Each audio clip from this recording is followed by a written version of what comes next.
Buenos días, soy el docente Manuel.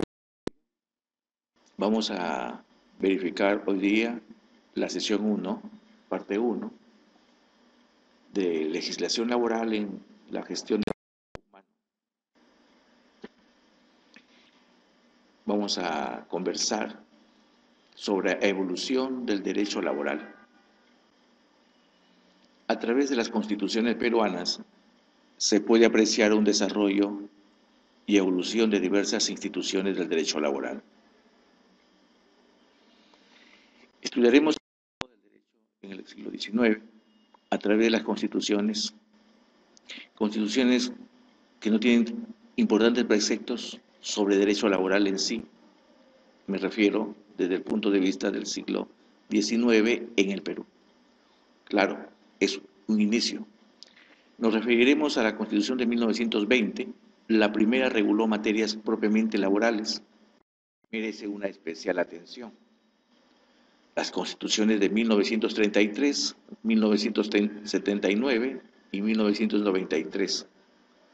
Comenzaremos por los antecedentes y los procesos de reforma constitucional en forma sucinta, por supuesto, porque habría que hablar bastante, por eso es que se les ha una parte del libro de la materia. El derecho del trabajo en el siglo XIX. Durante el siglo XIX, el Perú comenzó su etapa republicana. Sin embargo, no tuvo un desarrollo de su derecho. Las constituciones se emitían en función a diversos foráneos y comenzaban los primeros estudios sobre las clásicas ramas del derecho, como serían el derecho civil, el derecho penal. Recién se empezaba a formar las bases del derecho peruano.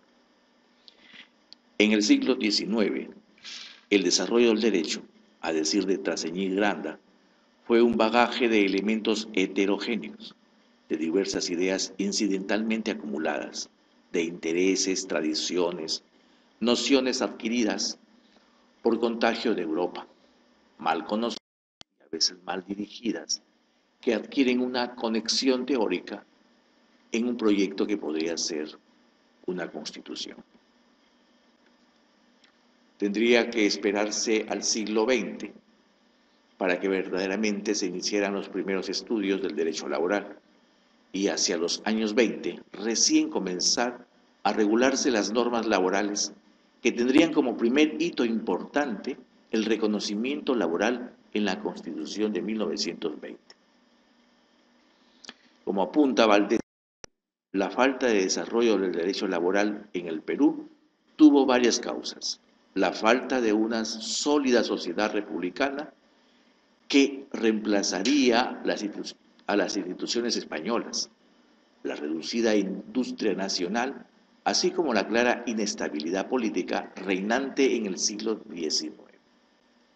En las actividades primarias con sistemas precapitalistas persistía la esclavitud, el servilismo y vasallaje de los indios negros y chinos.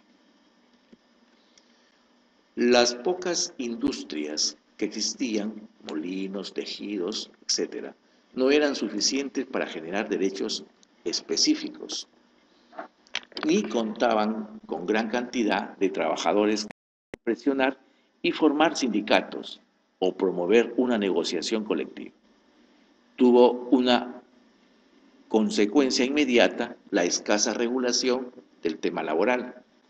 El Estado prácticamente dejaba a las partes a la regulación de las relaciones. Aquí quiero apuntar un principio de derecho laboral, ya lo veremos, es el principio protector, principio intuitivo que inspira el derecho del trabajo y surge de la desigualdad de posición existente entre el empleador y trabajador.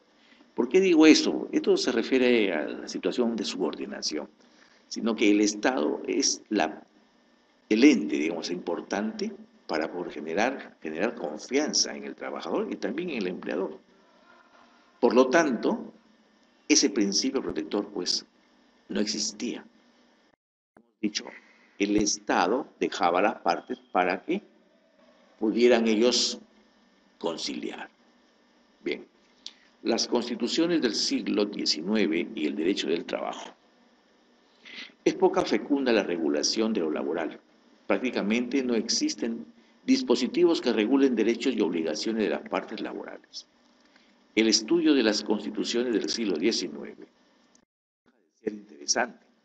Existen una serie de temas para destacar y analizar. Los temas que abordaremos en la Constitución del siglo XIX: libertad de trabajo, la esclavitud y el servilismo. Su propio nombre lo dice: libertad de trabajo, libertad, confianza, pero no lo que se conoce como una situación de exceso de confianza, un libertinaje. Pasemos a conceptuar. Libertad de trabajo es un principio. La consagración de la libertad de trabajo tiene una estrecha relación con los principios liberales. En las constituciones del siglo XIX se señalaba que los empleos no eran hereditarios, institución típicamente colonial, y se garantizaba la libertad de trabajo al señalar que el trabajo era libre, voluntario, nadie estaba obligado a prestar servicios sin su consentimiento. Luego, un régimen de colonialismo, resulta inminente que las declaraciones generales de un Estado consagren las libertades que guiaron las gestas revolucionarias de Europa en el siglo XVIII, siendo una de las más relevantes la libertad de trabajo. Así, por ejemplo, el artículo 23 de la Constitución de 1823, el artículo 147 de la Constitución de 1826 y el artículo 166 de la Constitución de 1828 indicaron sucesivamente lo siguiente. Artículo 23. Todos los ciudadanos son iguales ante la ley. Ya premie, ya castigue, quedan abolidos los empleos y privilegios hereditarios. Artículo 147. Quedan abolidos los empleos y privilegios hereditarios y las vinculaciones. Artículo 166. Es libre todo género de trabajo, industria o comercio, a no ser que se oponga a las costumbres públicas o a la libertad y salubridad de los ciudadanos. Aun cuando los preceptos constitucionales son indiscutibles, no cabe duda que estos no tuvieron una plena eficacia en la realidad, dado que continuaron con la explotación a quienes no se les calificaba como ciudadanos, tales como los indios, negros y chinos. O sea, indios, negros y chinos no se les calificaba como ciudadanos, se les explotaba. Tal libertad de trabajo solamente benefició a los criollos. No existía un ánimo de aplicarla efectivamente en la práctica, y menos todavía regular el mercado laboral. La Constitución, la esclavitud, el servilismo, también lo vemos acá en esta parte que quiero decir lo siguiente. Pese a los enunciados de las constituciones del siglo XIX, que tenían como antecedente el decreto de José de San Martín sobre la abolición de la esclavitud en el inicio de nuestra vida independiente, la esclavitud y servilismo contra los negros, chinos e indios persistía en el territorio nacional. Pese a que autores como Toribio Pacheco se declaraban contrarios al trabajo forzoso y reconocían la libertad de trabajo, la realidad era otra, es decir, no se cumplían con dichos preceptos. En la medida que el Estado tenía relaciones estrechas con los grupos de poder, tanto con la acción como la omisión, permitió una serie de abusos que posibilitaron una mayor explotación hacia los inmigrantes chinos, dictando sendas disposiciones y los trabajadores de la costa y los fondos de la sierra. O sea, seguía la explotación. La Constitución de 1856 prohíbe toda clase de esclavitud en el territorio peruano.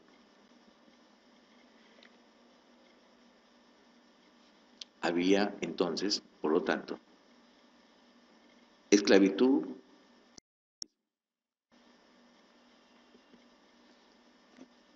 el trabajo como deber y requisito de la ciudadanía. Veamos algunos de los preceptos constitucionales que marcaron una pauta en la evolución constitucional. El artículo 17, Constitución de 1823. Para el ser humano es necesario tener una propiedad o ejercer cualquier profesión o arte con título público u ocuparse en alguna industria útil y sin sujeción a otro en clase de sirviente y jornalero. Estamos con algunos preceptos constitucionales, pauta, como repito, en la evolución constitucional. Es importante decirlo. El artículo 14 de la Constitución de 1826 decía que para ser ciudadano es necesario, inciso 4, tener algún empleo o industria, o profesor, o profesar alguna ciencia o arte, sin sujeción a otro en clase de sirviente doméstico. Fíjense esa modalidad, ese cariz, esa forma de legislar, ¿no?, en ese tiempo. Artículo 40, Constitución de 1860. El ejercicio de la ciudadanía se suspende por ser notoriamente vago, jugador, ebrio o estar divorciado por culpa suya. Fuerte el articulado, el inciso. El ejercicio de la ciudadanía se suspende por ser notoriamente vago, jugador, ebrio o estar divorciado por culpa suya. Actualmente esto no es vigente, por supuesto, pero caramba, uno denotaría una situación de, a veces, propiciar una forma de controlar tantos excesos que hay en la sociedad. Como se aprecia, inicialmente se reconocía solamente la ciudadanía a quienes tenían un trabajo independiente, ser propietarios y personas que tienen una ciencia, arte u oficio, y determinados trabajos dependientes que suponían prestar servicios en puestos de trabajo de alguna jerarquía o categoría. Por ejemplo, los funcionarios, trabajadores de dirección y empleados. La Constitución de 1920, antecedentes. La Constitución de 1920 se discute y promulga con movimientos sociales y huelga de los trabajadores, con una Organización Internacional del Trabajo, con dos constitucionales del exterior, México y Alemania, que tenían sendas disposiciones laborales. Todo ello creaba un clima para que se regularan derechos laborales. Antecedentes legislativos. Antes de la dación de la Constitución de 1920, ya existían una serie de disposiciones sobre diversos derechos laborales, que fue consecuencia especialmente de específicos y sucesivos reclamos de los trabajadores. Una de las primeras disposiciones laborales que aparece en nuestro ordenamiento jurídico estaba prevista en el Código de Comercio del 15 de febrero de 1902, el artículo 296. Del referido cuerpo normativo disponía que el empleador debía comunicar con 30 días de anticipación la terminación de la relación, estableciéndose, además, una serie de obligaciones y deberes de los trabajadores en el seno de la relación laboral. Eficacia de los derechos establecidos en la Constitución. Ya hemos señalado que la Constitución de 1920 fue la primera en consagrar derechos laborales en el primer plano de la jerarquía normativa. Este es un mérito incuestionable que dejamos por sentado antes de escribir algunas reflexiones en relación a la eficacia que tuvo la Constitución de 1920 sobre los principios y derechos que estableció. La Constitución de 1933 es una constitución que desde el punto de vista del derecho laboral no trajo mayores novedades con relación a la de 1920, Pero ello nos limitaremos a concentrarnos, o por ello, nos limitaremos a concentrarnos en su aspecto más relevante. Aspectos laborales. Trajo pocas novedades en el trabajo. Fue una importante oportunidad no aprovechada para regular una serie de temas que no estaban presentes en la Constitución anterior o que requerían de un complemento o precisión. Si se hubiera mejorado en materia laboral, no tendríamos las expresiones de la Cueva, que dice que la Constitución de 1933 era una constitución que no era de las más avanzadas del Perú y casi se le podía ubicar entre las constituciones que reconocen expresamente derechos laborales y las que tienen declaraciones generales. En todo caso, cuando menos, la Constitución de 1933 contenía una serie de disposiciones que buscaban proteger a los trabajadores. Y al regular sobre los derechos de los trabajadores, continuó la tradición iniciada por la Constitución de 1920. Ahora bien, resultaba difícil teniendo en cuenta el contexto de desarrollo del derecho social, manifestaciones populares, que se dejara de regular esta materia a nivel constitucional. Como decía Basadre, que se vivía una época de decadencia de la soberanía de los contratos. El Estado comienza a proteger a los más débiles. Los derechos individuales de los trabajadores. La innovación y el aporte más significativo de la Constitución de 1933 en materia laboral sería el precepto contenido en el artículo 40.